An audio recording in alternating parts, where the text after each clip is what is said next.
정배는 장래의 항공사 파일럿이 되는 게 꿈입니다. 지난 여름방학 때 부모님과 캐나다 여행을 다녀오면서 비행기를 조종하는 파일럿이 되기로 마음먹었습니다.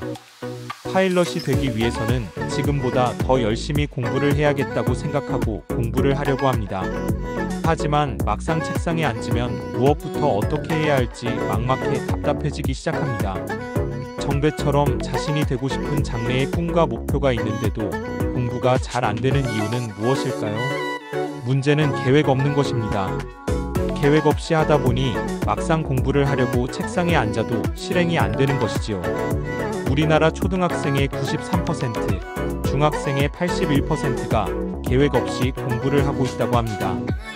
더욱 심각한 것은 학습 계획을 세우고 있다고 생각하는 학생들의 대부분이 본인이 아닌 선생님이 짜주는 계획대로 또는 엄마가 정해주는 스케줄에 따라서 공부하면서도 마치 자신이 계획을 세우고 공부하는 것처럼 착각하는 경우가 많다는 점입니다. 학습 계획, 즉 플래닝이란 공부하는 학생의 마음을 변화시키고 생활을 바꿔 성적과 학습 습관을 변화시키는 방법입니다. 계획 없이 공부하는 것은 마치 설계도 없이 집을 짓는 것과 같다고 하겠습니다.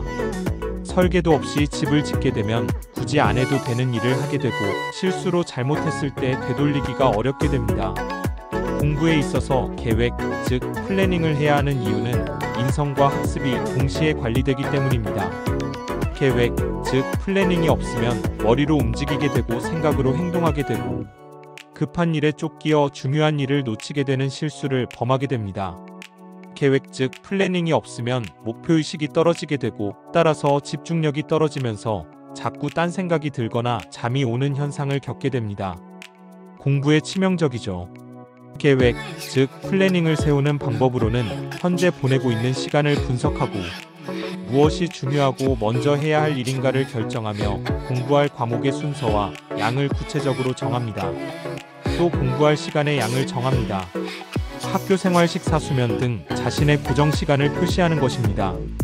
아울러 복습할 시간을 반드시 계획하고 휴식 및 여가 시간도 계획합니다. 어려운 과목은 가장 집중이 잘 되는 시간에 배정하고 실천할 수 있는 합리적인 시간을 계획합니다. 실천한 후에는 자신이 좋아하는 일로 스스로 격려합니다. 음악 감상 등이 한 예가 될 수 있겠죠. 이렇게 계획을 세우는 일도 중요하지만 보다 더 중요한 것은 스스로 평가하고 분석해서 되돌아보는 피드백을 해야 한다는 점입니다. 피드백을 하지 않으면 다시 되돌아갑니다.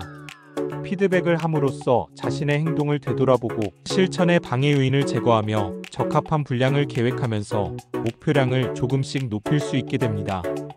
그래서 피드백이란 사람의 마음을 움직이는 힘이라고 합니다.